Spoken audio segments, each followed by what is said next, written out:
Good evening, and happy Monday to you. I hope you've had a productive day. It's been sunny here in the Houston area. So wherever you are, whether you had sunshine or rain shine, I hope it was a beautiful day and a productive day for you. And of course, I hope you had a wonderful weekend. As usual, we have a great show for you tonight here on Fresh Natural Live. This is part two of a discussion we had last week regarding liver cancer. And we introduced to you a wonderful, powerful man, Mr. Frank Smith, who's not a survivor of liver cancer, but a conqueror of liver cancer. In part two, we want to get into his story in a little more detail. And we've invited a special guest, Dr. Theodore Watkins, Sr., who's going to be with us tonight. And Dr. Watkins is a holistic physician who's formerly trained in surgery, who worked with Mr. Smith during part of his journey and continues to work with him to this day. And he's going to give us some of his insights regarding Mr. Smith's disease course journey, but also his approach to helping patients battle chronic illnesses. So sit back, get your pen and pencils ready, and take lots of notes, because this is going to be a wonderful show. And as usual, if you enjoy this show, subscribe, share it with loved ones, because people need to hear this inspiring and informative show. So sit back and stay tuned.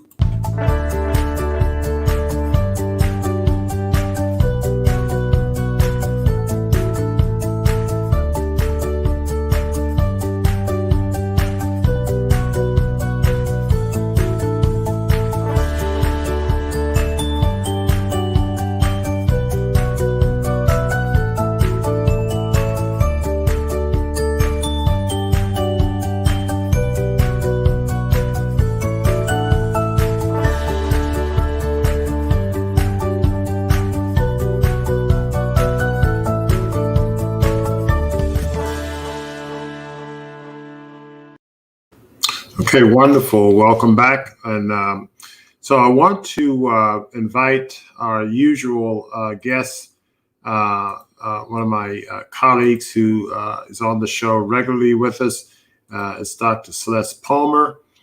She will be, I like to say, co-hosting this program with me. So Dr. Palmer, welcome to Fresh Natural Live. Hello. Again, how was your day today? It was a good day, a good Monday. Sunshine. I love it. I don't think you were busy saving lives in the pediatric community today. It was a little bit more restful for you. Yes. Yeah, for me, I was working out with my trainer this morning, and she had me doing leap squats and all sorts of things. And I think I strained my back doing leap squats. And so I'm walking around here gingerly. You got some MSM? Huh? You got some MSM? I took some MSM this morning, but take some tonight. I'm gonna get a massage in the morning. So I may postpone my workout in the morning for a massage. But anyway, enough for my headaches. What I want to do is I'm gonna welcome back Mr. Frank Smith, who I feel like is a regular on the show. He's only been here once, but my goodness, you made such an impact on us last week. I feel like you're a regular.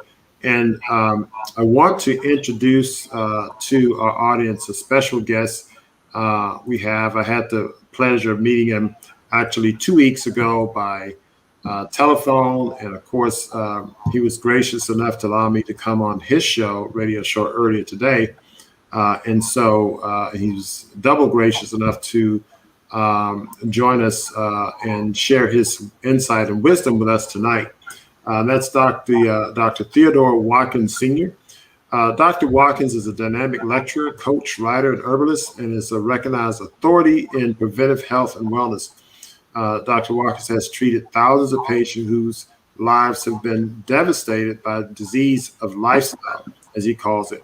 He believes that if patients are taught and practice the principles of healthy living, diseases can be reversed and or lifespan can be increased.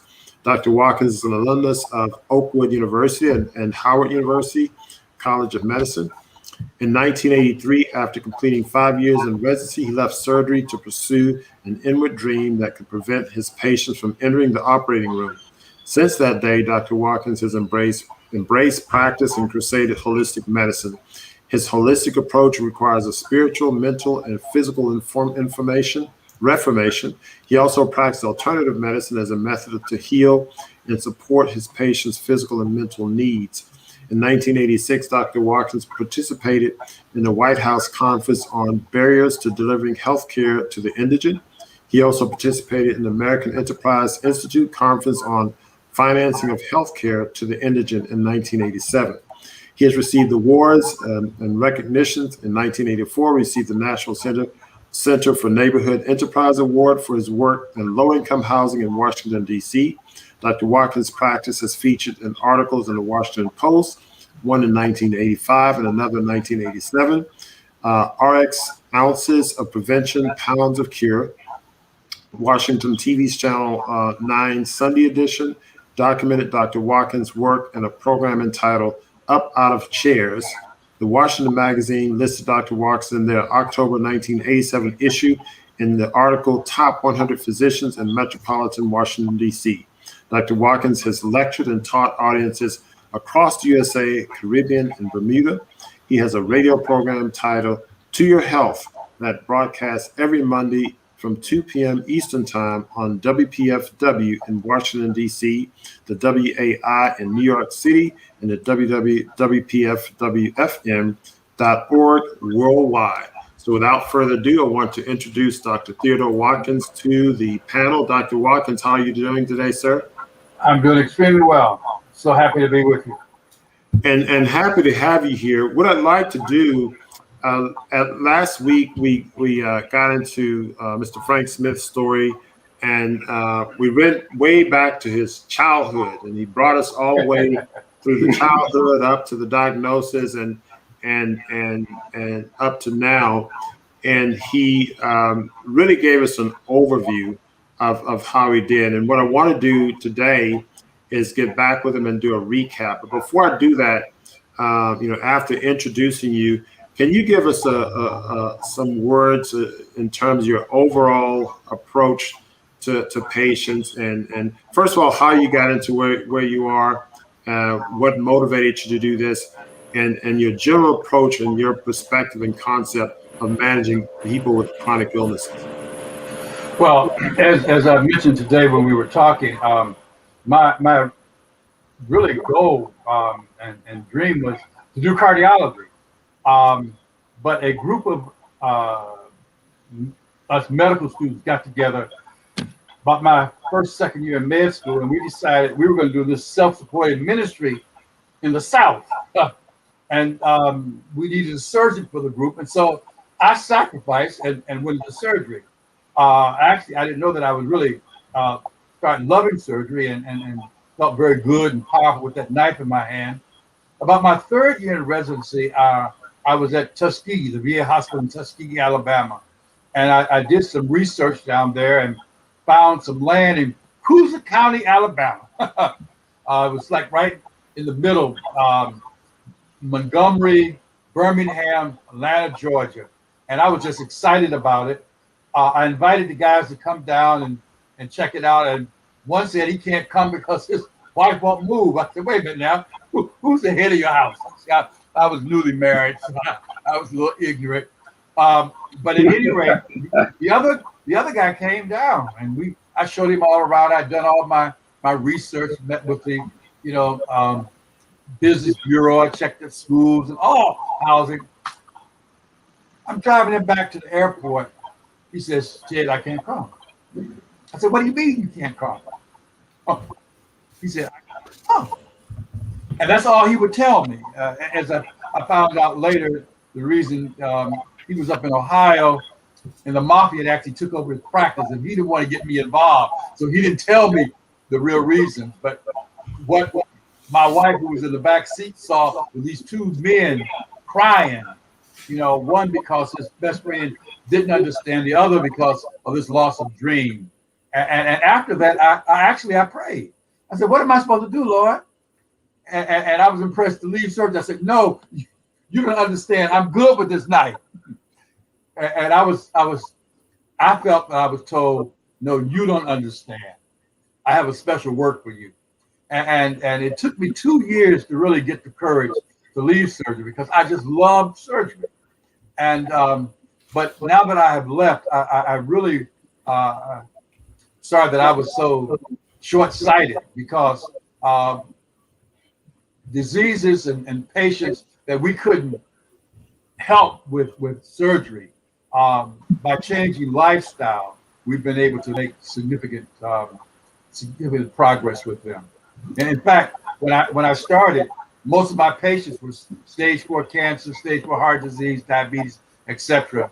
I laugh about it because I used to say, I got to get somebody who spoke well. Otherwise, the word would get out, don't go to Watkins. If you go to Watkins, you're going to die. Now, they were half dead when they came, but you know how we are. But I learned that if we could get people to really make those changes, that significant things could be done. Wow, that's impactful. And it's interesting that with you being a surgeon who transitioned, because as we get into Mr. Smith's story, and I'm going to get you to come back and give your take on it as we go through the chronology. Part of his journey was to deal with some surgeons who were recommending surgery. And last week, and I want to get the audience caught up with this, we went through Mr. Frank Smith's journey, and he did an excellent job of talking about his life and lifestyle long before he was diagnosed with liver cancer. And it was really important because when he sent me this outline and bio, I thought it was important to outline a lot of things like history of smoking and alcohol use and drug use and bad food use and all of these things, because these things were laying the foundation of his future diagnosis. And I want people to understand that is that, there's a lifestyle process that we start with. And many of us who may be young or relatively young and healthy are saying, well, hey, I can, do what I want. I enjoy eating bad food or smoking, whatever the case is. I want to have more freedom. I don't want to be restricted to a certain diet. Essentially, what you're doing is limiting your freedom over time. And so as he walks us through this whole process of being chronically ill, chronic sinus infections, quote unquote, abdominal pain, and abdominal pain is what led him to the emergency room, and it led to the diagnosis. What I want to do, Frank Smith, is that you and I had a conversation yesterday, and we got into some of the nuts and bolts of this diagnosis. And what I want to do is go back to that emergency room visit when you went in with chest pain. First, I want to say hello to Reginald Sykes, Deborah Payne, Beth Kelly, Brenda Erdman, who's saying hello from the Virgin Islands, and Catherine Welch, welcome to the show, and thanks for putting your comments in the chat. But take us back to the emergency room. When you went in with abdominal pain, what were the circumstances? What was your recollection then? Because I want to get into some of the nuts and bolts of that experience and walk us forward through your diagnosis as we start from that part of your journey. Yes. Good evening, doctors. Dr. Palmer, Dr. Watkins, and Dr. Montgomery. So this was in August of 2013. I crawled around on the floor, praying, crying, with the worst pain I'd ever had in my life. And I've had some pain. And so, I took 5 times the amount of medication that I would normally take to solve pain. It barely touched it. So I told my wife the next morning about the incident because I didn't want to wake her. And she insisted that I go to the hospital, and rightfully so. Went to Sibley in Washington, D.C., and they gave me a series of tests, CT, MRI, and blood tests, and urine tests, and on and on. And they diagnosed me with liver cancer, with cirrhosis. And so I remember my dad had died at 66, and I'm 65 at the time, and I just said, well, it's my time. It's my time. and I went home and made end-of-life plans. And that was after you left the hospital, after they made the diagnosis. How long were you there? You there for like a day or a week when they initially made the diagnosis? Just today. Just a day. So they did the imaging study. So you have liver cancer. And did they tell you to go home and make follow-up appointments with surgeons or doctors or? Yes. Okay. They recommended a surgeon, and they're part of the Johns Hopkins system. And they recommended a great surgeon in Baltimore, Maryland. That's at the Johns Hopkins University. And I want to interject there because Johns Hopkins University is a top-notch medical institution, and they referred you to a top-notch surgeon at a top-notch medical institution. So essentially, you were getting the best that medicine had to offer in terms of the recommendations up front. So I want to really lay that out for our audience because it's important for us to understand that you were getting the best. It wasn't like you were in some excluded part of the country. Some wooded area where they didn't have adequate medical care.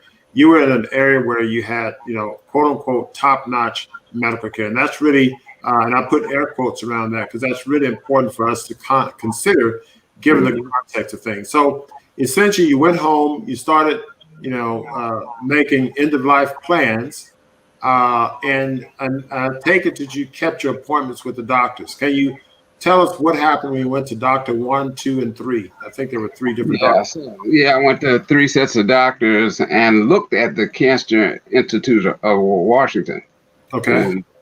And, so one set of doctors, again, that's the Johns Hopkins doctor, he recommended cutting out half of my liver. And so I went to other doctors. There was a Georgetown set of doctors, Lombardi Cancer Center, and they recommended chemotherapy. Wanted me, of course, to get on it right away. And I'm sorry, which was the second institution? Georgetown, Lombardi Cancer Institute. Okay. And they recommended, I forget the name of the chemotherapy. It was a pill form. They wanted me to start that right away. So I said, well, that didn't concur with the liver surgery.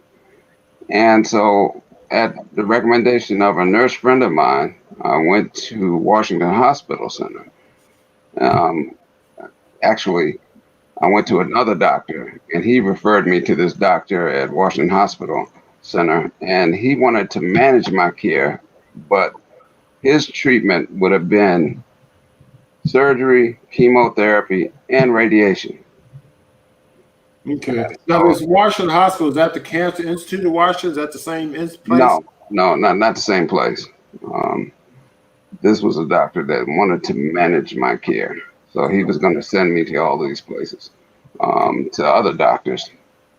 And so then I started looking into the Cancer Institute. I think it was the one in Atlanta. Well, actually, I looked at the one in Philadelphia and got an idea of their recommendations. But by then... So is that Cancer Institute of America? Yeah, Cancer Institute of America. Thank you. And by then, I'm starting to research, and I'm finding out 2 things. One, that the recommendations that all of these doctors wouldn't cure me, and they had very little chances of curing the hepatitis C and the liver cancer that I had. What did Cancer Institute of America recommend? Did they recommend chemo or surgery or what? They were going to do in several things, including holistic treatment. But they were going to start me on chemotherapy and whatever it took. So they were going to do all this allopathic stuff and mix in a little bit of alternative care. Did you get an idea what the allopathic treatment was going to be like? Did they give you an outline? They were going to put you on a plant-based diet? Were they going to give you IV vitamin C? Or I didn't go that far. Gotcha. I didn't go that far because by that time my research says, hey, that the allopathic cures won't do, and then the alternative medicine would, and I kept running across it. Can I ask a question? When you're researching online, I just want to know, are you looking at like PubMed or like what articles are you referencing? I don't know. I don't know anything about PubMed. Okay. At that point, you know, I know PubMed now, but I don't know anything about it. So I'm, you know, just doing other hits, and YouTube in particular. Okay. Such sites as and Truth About Cancer, Chris Beat Cancer, and there are other ones, and they had all these testimonies that said, "Hey, you can beat cancer by doing alternative food and other things." And so I'm continuing to research this because it's kind of unbelievable. So I'm hemming and hawing, installing, and I went to the hospital a second time, and this was inflamed bowel cancer, and I stayed there 16 days. But by the time I knew enough, and that session in the hospital kicked my butt. You know, it let me know. Now you said you were skeptical at first, so you're doing prior to going to the hospital that second time. You were doing the research. You were seeing these testimonies of people beating cancer, and just kind of share what was going through your mind. Were you 50% sold, 20% sold, 75% sold? What was going through your mind? If I would say, you know, I'm slow. Dr. Watkins will tell you that. I'm a little slow sometimes, and I got to be convinced. So I'm maybe 40, 50, 60%, but I'm not moving. You know, I'm not moving enough. I'm doing something, you know, smoothies and other. I cut out a bunch of stuff, but then. You got a little background interference there, just to let you know. Okay. I don't know if there's something on another computer or something. No, my other computer's off. Okay. Is that better? That's better. Okay. So what I did was, after this hospital stay, that kicked my butt. I mean, literally, and convinced me that, hey, I needed to go full force or not at all. You told me, so you gave me some details of the hospital course, because I really wanted to, so I wanted to, you know, square this way with the audience, because, you know, first you get the diagnosis, and then you are, you know, you say, okay, look, this is it. My dad died of cancer, so this is my time. I'm going to make my, you know, peace with God. And so then you start making end of life, but then you pray, you want to live, and then you start doing the research after you get all of these treatment recommendations from the top-notch institutions in the United States, and you did your own research, and being the skeptic that you are, you saw that what they were recommending was not going to be very effective. So you started looking at alternative approaches, and despite seeing these testimonies, you were still skeptical. So you maybe, as you said, 40% there as a skeptic. But then you get sick again, you get a biliary tract infection, you get admitted to the hospital. Tell us about what you saw in the hospital. You had some level of interest because if I remember, you were sharing, you were asking about organic foods and so on. Tell us about that. Right. So the main thing was that the food that they were bringing me, I knew were cancer causing, you know, meats and whatnot. And I asked them to bring me a vegan diet, you know, fruit and veggies, and they would bring me canned fruit, you know. And so I asked about organic, and basically they said, "What's that?" You know, wow. Now, that's important. The top-notch institution doesn't know what organic veggies are, and so your research had primed you to enough to even though you were skeptical about it, you were at least primed enough to ask for these types of foods. You were trying to avoid cancer-causing foods, and get the other type. So you were kind of dabbling but not moving. But when you got to the hospital, you were nudged enough in that direction where you said, okay, give me something organic, give me something plant-based. And so then, so they didn't know organic. They gave you canned fruits. You talked about your roommate. Tell us about your roommate. Yeah, my roommate had been in there for months, and he just didn't look like he was well. You know, so I wonder why. he'd been in there for months, and then so I'm walking. I'm getting up and trying to move because I know exercise contributes to the immune system, and I know by then the immune system is what kills cancer, right? So I'm walking around, and so I'm seeing other patients, and they look totally sick themselves, and the team of doctors that they would come in, because it's a teaching university, the team of doctors just seemed they were clueless about doing things the alternative way. So I couldn't even ask them about it, basically. And now that you were on IV antibiotics treating your biliary infection, right? Yeah. Now, were they recommending anything for your cancer at that time also, or what? They would hint around it. They'd known that I'd seen the doctors at Lombardi, because that's part of that university, the Lombardi Cancer Center. And so they were basically treating the infection. And I'm waiting to get an MRI in 5 or 6 days into at the end of the visit. And I'm waiting every day. I'm supposed to go get the MRI, and we talked about that. Yep. You were an inpatient. They were doing the outpatients first. Yeah. And one thing I shared with you is that the inpatients, the outpatients, they get paid per MRI. The inpatients is fixed to a DRG, and so it's more money. Yeah, but they're still getting paid because I'm still there in the hospital. So they're getting paid for the doctor visits, and it's a business. It's a business, in our capitalistic system. So, gotcha. So what happened? So basically, you finally get out of there, but what you shared with me, that experience did what to your thought process? It kickstarted me.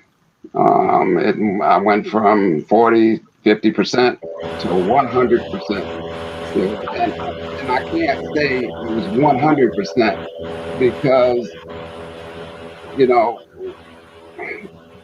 our learning process, if you're dedicated, you actually increase your abilities.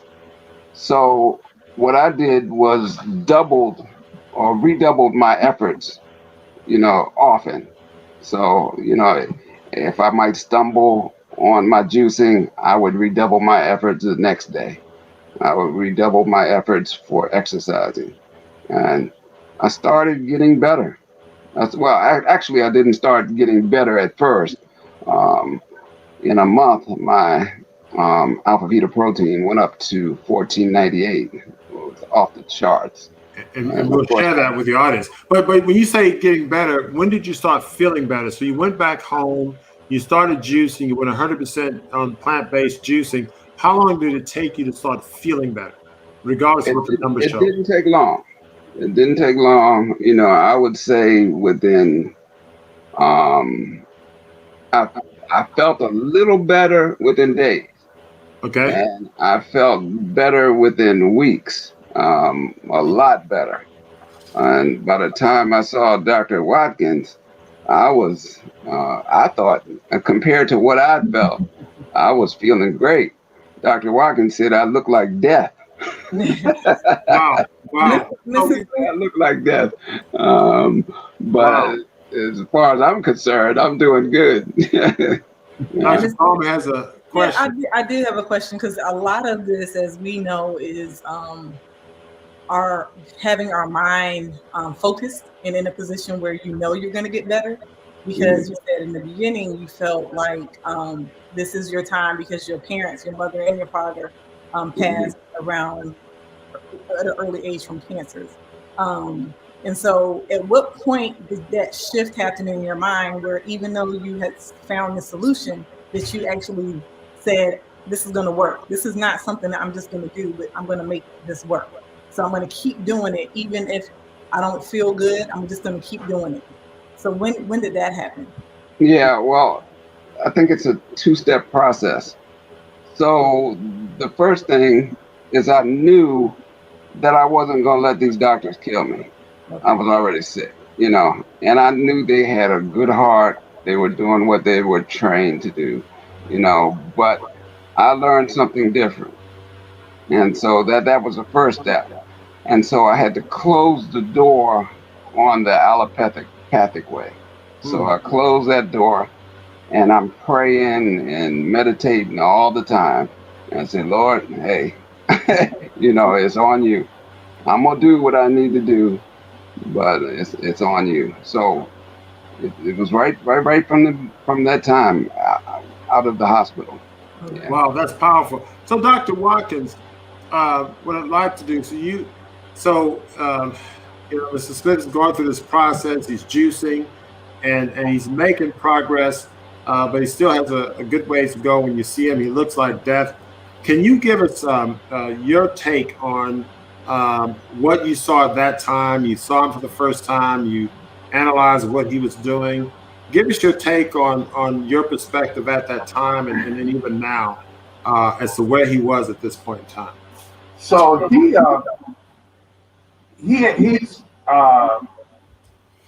improved significantly. His alpha fetoprotein, the normal is 0 to 8, and it had gone down to 500 and something, about 590 or something like that. So it had significantly improved, but he was quite emaciated, and just looked pitiful. But he was excited. He wanted to get well, and so I put him on our full regimen. I threw everything, including the kitchen sink, at him, and he came back in a month time. And when I say I threw everything at him, I increased his juicing. I had learned that there's a doctor in California, Dr. Lorraine Day. She had recommended 10 to 13 glasses of fresh juice a day. And so I went from 4 to 8 to 10 to 13 with my patients. And I saw such excellent results. I put Frank on that.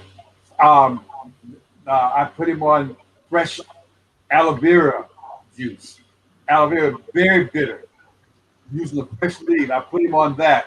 I put him on noni juice. I mean, I had real questions about noni juice initially, but with patients, I had seen how marvelously it worked. I put him on the noni juice. There were different herbs. In Jamaica, they call it soursop. Here we call it graviola, guinea hen weed, and poke root, and different herbs. And so I hit him with all this stuff. And he came back in a month, and he still looked like that.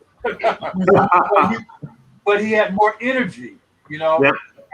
and his face was brighter, and he had been doing everything I asked him to do. Then when he came back in 2 months, he really looked good. I drew his blood then, and his hemoglobin A1C had come down from 500 and something down to 12. At that point, I sent him for a repeat CAT scan of the abdomen. And there's a place here, community radiology, that does a lot of work. So they put all the private doctors out of business. So I sent him to community radiology, and they did a CAT scan, and they showed that he had this cyst on his liver, and the right lobe. So I said, no, Frank, I want you to take your original study with them, and I want a comparison of the original study with this study. So they said in the addendum that the study done at Sibley in 2000, I think it was September 2013, the tumor had been resected and had been replaced by the cyst. And we laughed. We were actually on the radio at this time when I read the report. I said the only surgery this brother, because resection, that's surgery. The only surgery he had was carrot and broccoli juice, That's right. That's right. But it was amazing the changes that had occurred. And then 6 months or so later, we repeated the study, and now the alpha beta protein was in normal limits. And I don't remember exactly. Should have looked at it when we repeated this CAT scan. Even the cyst was gone. And so I have those images here. Yeah. And we're going to go through those in detail. A couple of things before we go to break. One person asked about what kind of exercise you did, Mr. Smith. What kind of exercise did you do? What I could. Initially, it was walking. Yeah, it was walking. And I ended up a few years later at the gym because it's a holistic lifestyle. So you have to have weight bearing. You got to do some other things. You got to do stretches and whatnot. So I did all these things after a while. But when you have cancer, you got to start out slow. So yeah. That's impressive. So this is an impressive story. What I want to do, Dr. Watkins mentioned the images, and I do have some of the images here. So what I want to do is I want to take a brief break, and when we come back from break, we're going to go through those images and walk through it. So in segment 2, we're going to say what happened to the cancer, and we're going to talk about that in a minute. So y'all stay tuned. We'll take a brief break, and we'll be right back.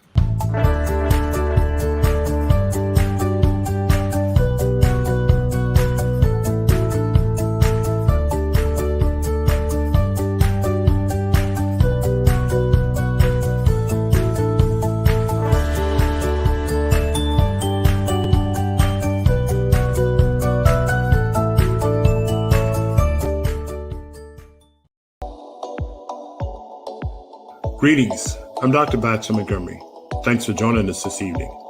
I want to share information about our FoodRx Healthy Lifestyle Series. The FoodRx Healthy Lifestyle Series is a comprehensive health and wellness coaching program designed to help you navigate your lifestyle towards optimal health. Do you want to reverse or control a chronic illness, or reduce or eliminate medications? You may want to avoid potential surgeries or medical procedures, or perhaps boost your immune system or improve your fitness level, or much more.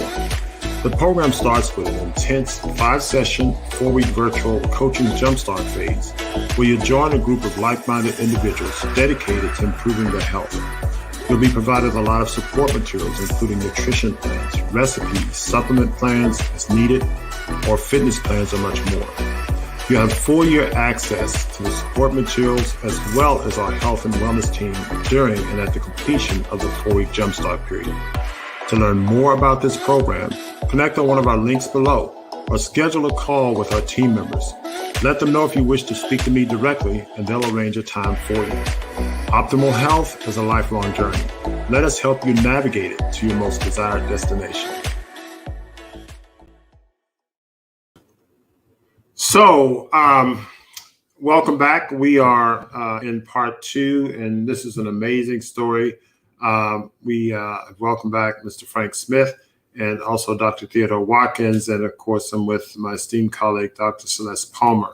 We're going to get to part 2, and part 2 is essentially what happened to the cancer. So, I'm going to share my slides here, and Mr. Smith was gracious enough to share the images he had.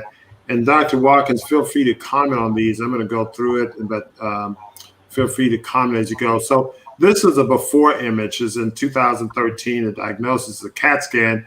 And let me orient our audience. So, this oval shape is the trunk of the body. So it's sort of a thoracic abdominal ultrasound. I only looked at certain sections. You see this large gray mass here is the liver. Now, to orient you, this side here is the patient's left. That's indicated, and this is the right. So what's happening is the patient is lying down with the feet coming towards you. So just think, if you're looking at the patient, the feet's coming towards you, the head's on the other side, the left is over here, and the right is over there. So if you look at that, the larger part of the lobe of the liver is on the right side, and you see the left side here. So just keep that orientation in mind. So you see here, there's an irregularity here compared to the smooth surface here. This is the liver. It's actually quite swollen. It goes pretty far over. But this irregular mass here, that's the cancer. Now I'll show you some other cuts. Now here's a cut from high up. Now we're higher up in the chest area, and you're seeing the top tip of the liver. You see a part of the mass here.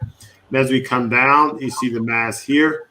And we come down more, it's here. Now notice the irregular spots here. So first it looked like there was one spot, but then there are multiple spots. And it's kind of very irregular and jagged. You see spots here, all part of the tumor. See, that's irregular there, it's a tumor there, and spots there. Pretty impressive sized tumor here. There's probably some hemorrhage going on inside the tumor mass there. You go down, more of the tumor mass here. And so now this is a frontal cut, and the liver's down here. So the liver's here. You see part of the heart. And this is more posterior. You know that because you see the left ventricle. You don't see the right ventricle quite yet. Maybe part of the septum there. And you see the aortic valve there. But that's just for the sake of anatomy. But below the diaphragm, you have the diaphragm here. You see part of the diaphragm reflection there. You see some of the intestines and stomach that pushes up over here, but the liver mostly is over here, and it spills over on this side. But you can see that tumor right there, that irregular looking mass there. So clearly there's a very sizable tumor right there on CAT scan. That was in 2013, and so ignore my slide here. This is the after. This is September 2014, a year later, and this is the cyst they were talking about.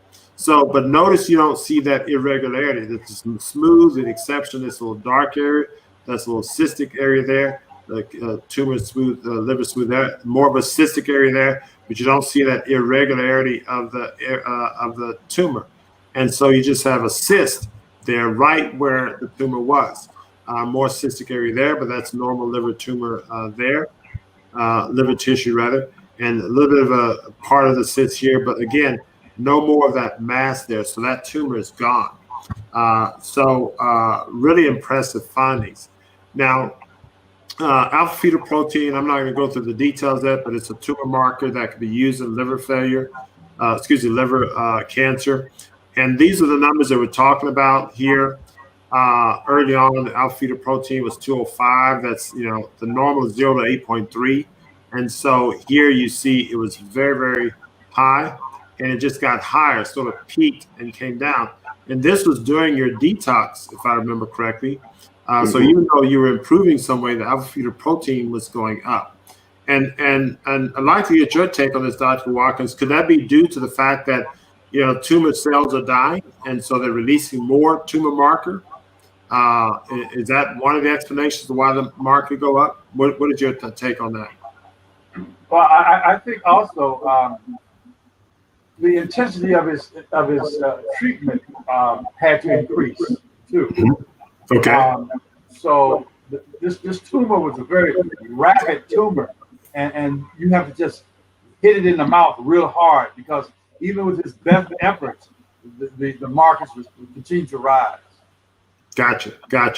So probably a little bit of the tumor trying to come back, and maybe some death. So high tumor turnover, but then it drops to 19. In March, and it comes all the way down to normal back in 2017. So it's still a little bit high here, but you're much better. And even when you see only the cystic mass there, you still see some elevated alpha fetoprotein tumor marker, but a very significant rise and fall there. You see a similar thing here with the bilirubin. This is probably reflective of when you had the infection, and then that came down pretty rapidly. Alkaline phosphatase, typically see that elevated with high cell turnover. It's not necessarily very specific for anything in the liver, but we did see elevated alpha fetoprotein, and with a tumor of any type, you're going to have high cell turnover. But interestingly enough, is standard liver enzymes, although they were elevated during the peak of this treatment phase, early on, they weren't significantly elevated. And I remember, correct me if I'm wrong, Mr. Smith, but long before that, you didn't have significantly elevated liver enzymes. And no, the only thing that was elevated was testosterone. Yes, testosterone. Okay. And so oftentimes doctors don't look at the liver if the enzymes are not up. Mm-hmm.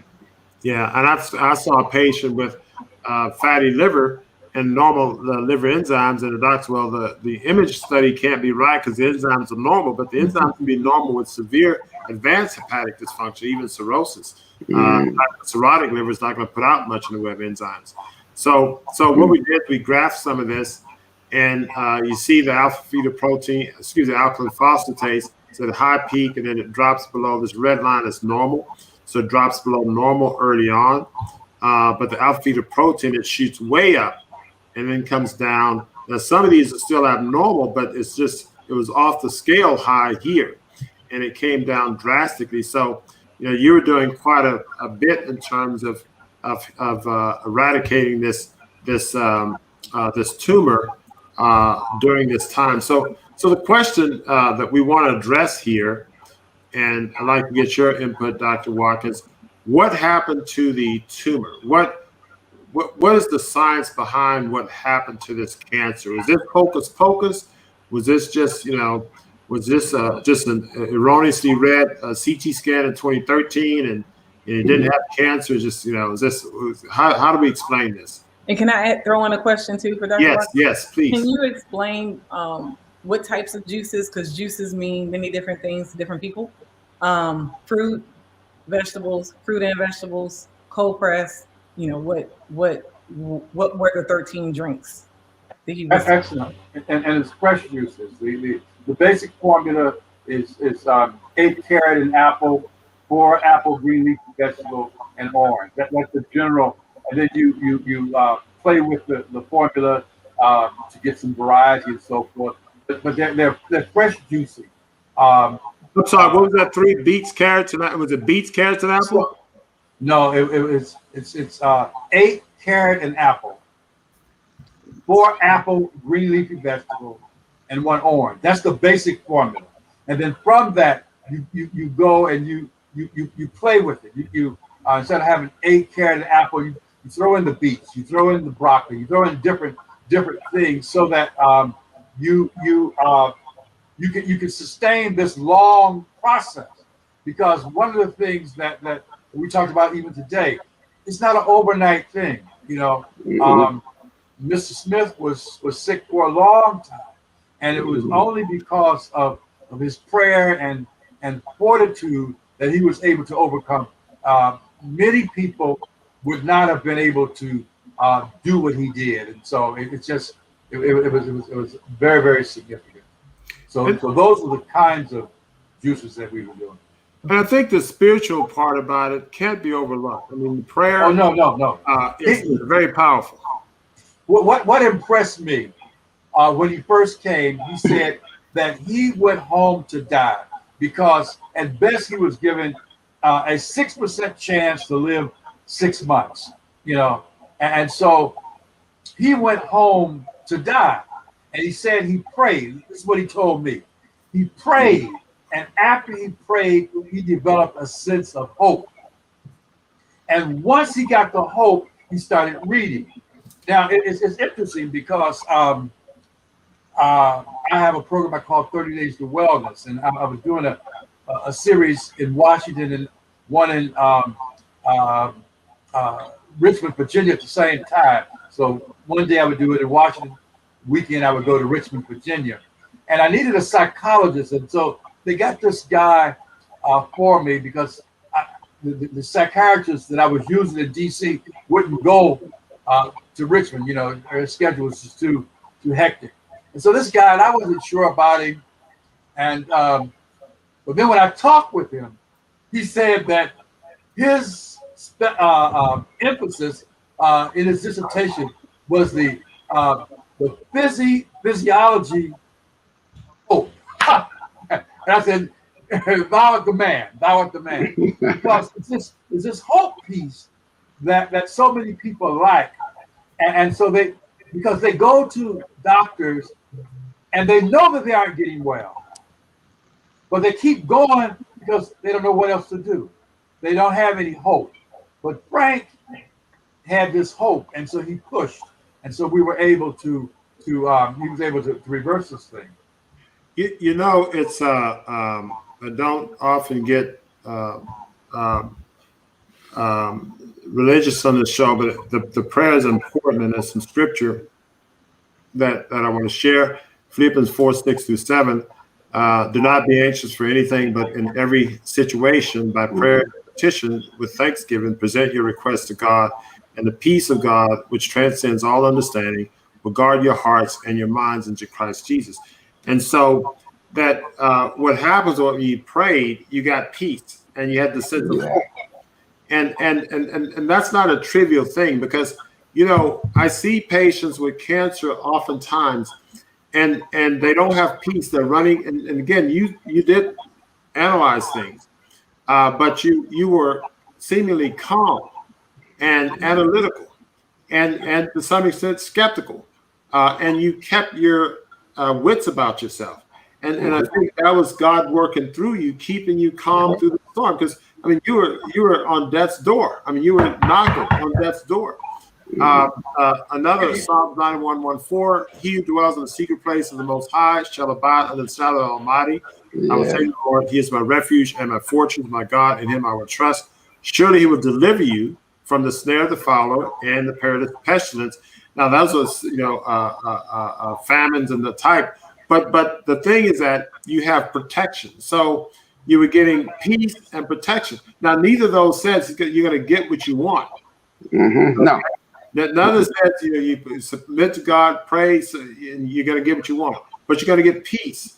And that's what you got. And essentially, that's what you needed. You asked for healing, but you got peace. And that peace led to your healing. And so I thought I'd just share that with the audience. I like to say here too, when I started my practice, I was the first elder in my church, but I refused to bring spirituality into my practice, because of my strong personality. I did not want to impose my views on my patients. And one day the Lord sort of smacked me upside my head. He said, I'm the best thing you got going for you, and then I stepped back and I looked at it and I realized that 90% plus of my patients is spiritual. Now, I still don't bring religion into my practice, but spirituality is very important. And what I find is that people, when they approach it from the spiritual perspective, they are able to get the fortitude to move forward and not to give up. Also, I want to say that perhaps Frank's background, the hard times that he went through growing up, helped prepare him. I know my project days helped prepare me for medical school, because I was determined I wasn't gonna get defeated. Even at times when things seem impossible, you keep pushing. So I think that God allows us to have various experiences that will help to carry us through to where we need to go. Let me add something to doctors. I thank God for the cancer. Yep. That's a good point. and you said it. While I was praying and meditating during the sickness, during the dark days, those were some of the best times in prayer and meditation. I felt the Lord. I can identify with that. And I had to let everything else go. Right. I had to let everything else go. All the worries that you just talked about, and concentrate on Him and getting well. That's right. And the thing is that all the useless things get out of your way. Yes. The most powerful force in all existence is right there in your face, doing what you need. The chemotherapy, the hospitalization, all that stuff is out of the way. The most powerful healing force is right there, at your right in your face, providing you what you need. And I think that's a powerful thing. Dr. Palmer, your thoughts? Well, I very much am on the journey too of learning the spiritual part, and I often bring that up to the children in my practice. And it's actually amazing to hear some of the things. Sometimes I just say things to the kids to see what their response to be, what their response is, and they respond really well. Again, it's not religion; it's more spiritual. So I ask them to, we talk about going outside and spending time in nature and looking at the trees and looking at the butterflies and just looking at the sky and what do you think when you see the sky? So these things are, when I'm saying spiritual to children, this is the angle that I take with them. And then when I ask them, you have to eat God's food or food that's provided for us from the planet, and what do I mean by that? And they say, oh, that's fruits and vegetables. So we have to put I don't use that word, I use universal or planet food into our body, because our body is made up of everything that is on the earth. And so it's a cycle. Everything is a cycle. What is on the outside, we take on the inside, and then it replenishes its way on the way out. So they really do understand that too. And I know that nobody else has probably presented it to them like that, but trying to help them to make the connection to food, the universe, everything is a cycle, and how we have to stay in a cycle. So us eating potato chips is taking us out of the cycle of life. Beautiful. That's really impressive. And the thing is that I want to bring this comment back up, and I want to give you the final word, Mr. Smith. But Ms. Catherine Welch, she applauded your courage and persistency, and I think those are very two descriptive terms to use to apply to your story. But there are people out there today who have cancer. They've been diagnosed today or yesterday, or they're waiting on some imaging study tomorrow or next week that they anticipate the diagnosis of cancer. And what say you? What are your words of encouragement, advice as a conqueror of cancer? If they were sitting in your living room, what would you say to them? How would you encourage them? How would you advise them, or how do you want to take that on? I would encourage you to look elsewhere than allopathic treatments. And it's not that your oncologist or other doctors don't mean to help. They're doing what they know. But what they know is wrong. And this set of doctors know right. Some of them have learned through experience. There's a whole nother set of doctors who have learned from experiences as well. Dr. McDougall, and on and on. I could name several. But look at these doctors, the doctors that have learned that they're pushing the right thing, and they're not making a lot of money. They're making a lot of money like the traditional doctors are, but they're telling you the truth. They're telling you about God's food, and they're telling you to God's program for your health. De-stress, exercise, eat right, drink plenty of water, hang around the right people, get off these drugs. Now, anybody's telling you to get off the drugs is against the system, right? And they're going to wean you off the drugs. So go with this and see for yourself. And in addition, be an example for your loved ones. Dr. Montgomery took care of his moms. I took care of my moms, and I wish I had known this information back then.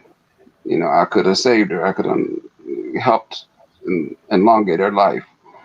But now my children are now vegans and getting healthier all the time. My oldest daughter is actually a nutritional coach, and she's an esthetician. And just from seeing what happened with me. So if make your decision count. Look in the eyes of your grandchildren, your children, and make the change for them.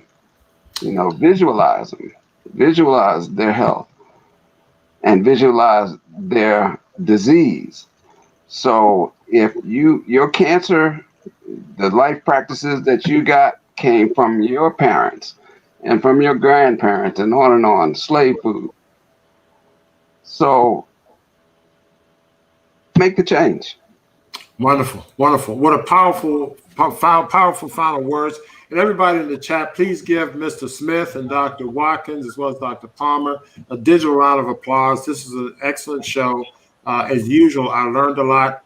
And of course, please like and share. If you haven't subscribed, please do so. And of course, share this with anybody that you know may benefit from this information, and also may benefit from the inspirational message that was shared in this story. So, colleagues, I'll meet you backstage as I close out. As always, this is an excellent show. I always learn a lot. I'm always inspired, especially by the guests that we have who come and give us the insight that they did. And Mr. Smith did not disappoint. Again, you may be diagnosed with cancer or heart failure, any health illness. Keep in mind that your body has the power to reverse these illnesses. The body has the power to heal itself. And what Mr. Smith did was nourish his body and gave his body the opportunity to heal itself. And so, keep this in mind. The cure to whatever your illness is lies within you. So until next time, I want you to keep it fresh, natural, and live.